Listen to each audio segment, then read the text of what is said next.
সোমবারের সকাল, সময় এখন 9:30টার মতো বাজে। সরস্বতী পুজোতে এবার 2 দিন পড়েছে, রবিবার আর সোমবার। আজকে আমরা অঞ্জলি দেবো, আমরা সবাই রেডি হয়ে গেছি, সকাল সকাল স্নান হয়ে গেছে। এই দেখো পুজোর থালিও রেডি করে নিয়েছি, এখানে ফল মিষ্টি ফুল সবটাই রয়েছে। আর গতকালকে মাদের বাড়িতে এসেছি, এখানে আমাদের গ্রামে সরস্বতী পুজোটা খুব ধুমধাম করে হয়। কালকে হঠাৎ করেই প্ল্যান হলো আর হঠাৎ করেই চলে এলাম মাদের বাড়িতে। আজকে সকাল সকাল রোদ্দুরকে নিয়ে মণ্ডপে যাচ্ছি, যে মণ্ডপে পুজো হবে সেখানেই অঞ্জলি দেবো। কত বছর বলবো না, তবে অনেক দিন বাদে গিয়ে আমি শাড়ি পরলাম। আর এই শাড়িটা হচ্ছে মায়ের শাড়ি, মায়ের একেবারে নতুন একটা শাড়ি। আর এরকম করে সুন্দর করে সাজিয়ে দিয়েছে প্রিয়া আমাকে। আর এই হচ্ছে আমার লিলিপুট, লিলিপুটের জন্যই দিদির বাড়ি আসা।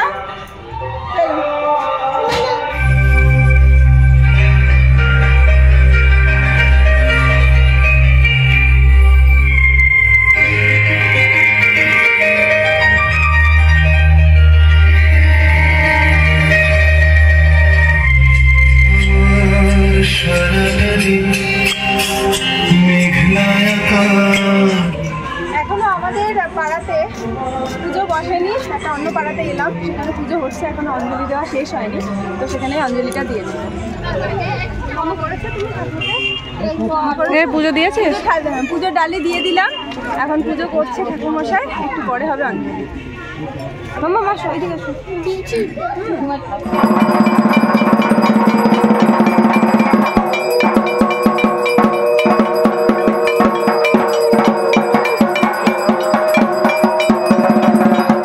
আমাদের অঞ্জলি দেওয়া ডান, প্রিয়া হাতে খই দই নিয়ে দাঁড়িয়ে আছে, আর আমি পুজোর থালিটা নেবো, দিয়ে তারপরে বাড়ি যাবো। সবার পুষ্পাঞ্জলি দেওয়া হবে, তারপরে পুজোর ডালিটা সবাইকে ফেরত।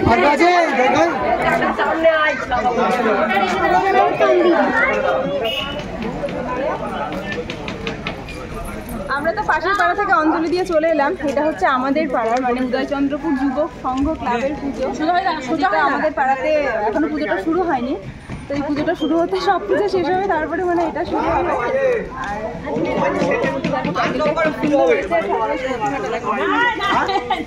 অঞ্জলি দিয়ে তো বাড়ি এলাম, এখন প্রায় 11:30 মতো বাজে।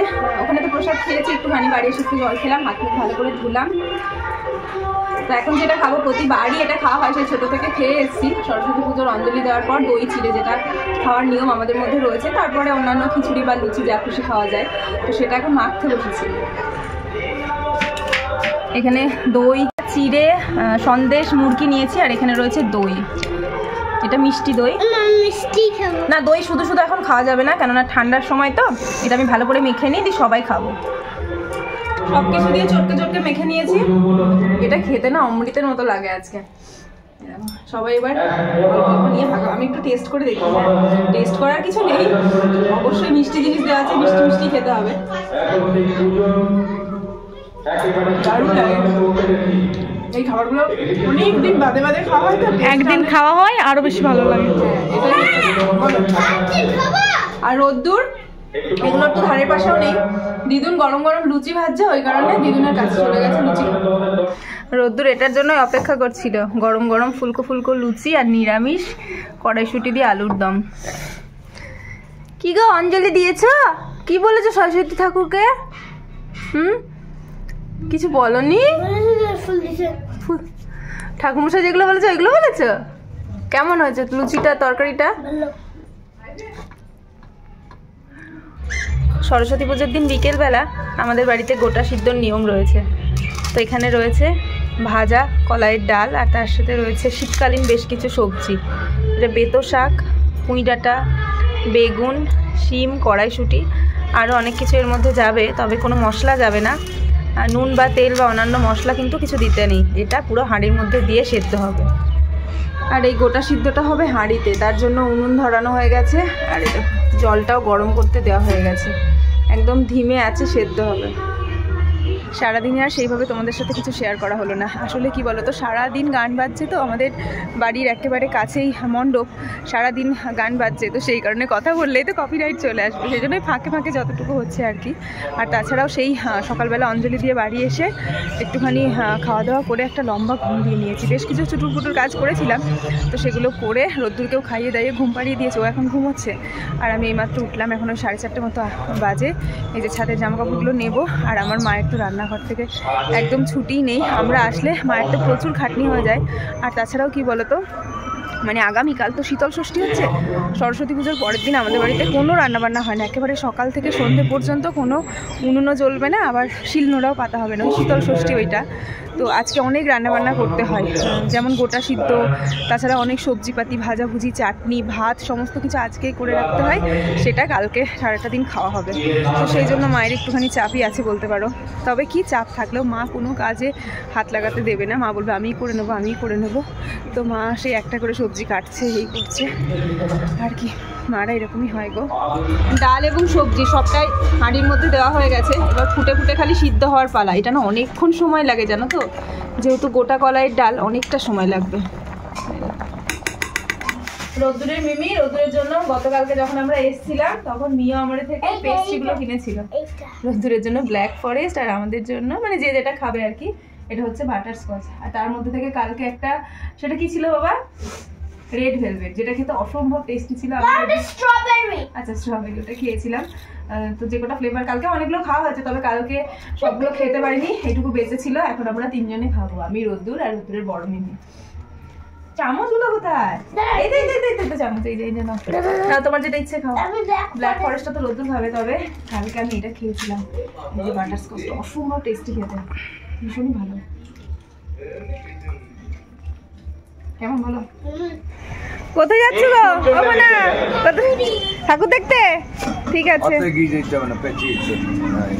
না আমার দরকার নেই। হ্যাঁ, সন্ধ্যাবেলা সবাই মিলে রেডি হলাম, মা তো সেই সারাদিন রান্না করছে, ফাইনালি রান্নাবান্না কমপ্লিট হলো, আমরা সাজুগুজু করে নিয়েছি, আর সবাই মিলে একটুখানি পাড়ার ঠাকুরগুলো দেখতে যাচ্ছি। আর এখনকার টপার হচ্ছে আমাদের প্রিয়া রানী, দুপুরবেলা আমি টপার হয়েছিলাম, এখন প্রিয়া।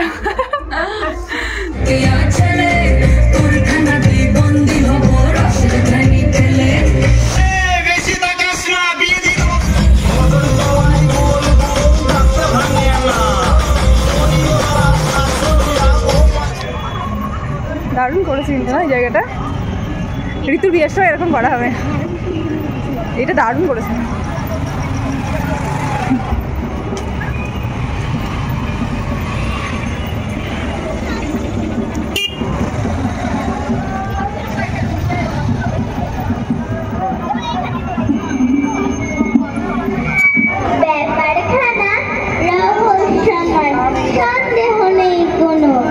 বাংলাদেশের ঘরে ঘরে সকল ছেলে মেয়ে হঠাৎ এমন খেললো কেন, শাড়ি ঘটেছে।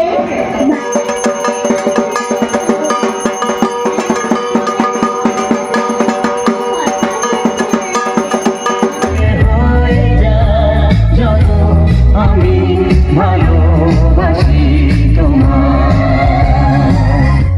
ঠাকুরটা কি দারুণ হয়েছে।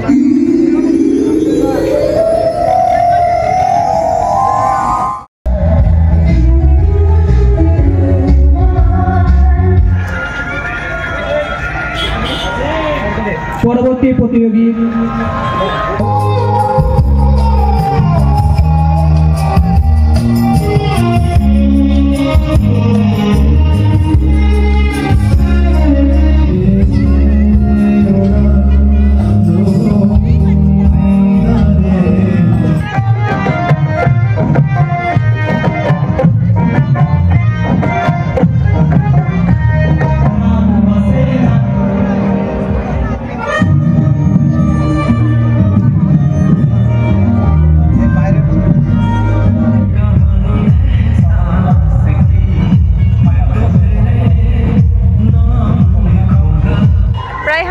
অনেকগুলো ঠাকুর দেখে ফেললাম, তবে ছানাটা আমার কান্নাকাটি শুরু করে দিয়েছিল, মানে এতটা তো হাঁটতে পারছে না, আর টোটো মাঝ রাস্তায় তো পাওয়া যাবে না, সব রিজার্ভ। সেই জন্য বাবাকে আবার ফোন করা হলো, বাবা এসে ওকে আবার মাঝ রাস্তা থেকে নিয়ে গেল। আর আমাদের একটা ঠাকুরই বাকি রয়েছে, মোটামুটি সব তাড়াতাড়ি করে হেঁটে দেখে নিয়েছি।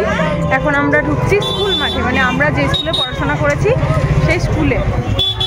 এটা দেখলেই মোটামুটি শেষ দেখা। আর এই স্কুলে না দেখলে আক্ষেপ থেকে যেত, কেননা প্রচণ্ড প্রচণ্ড সুন্দর হয়, যেমনি প্রতিমা তেমনি প্যান্ডেল।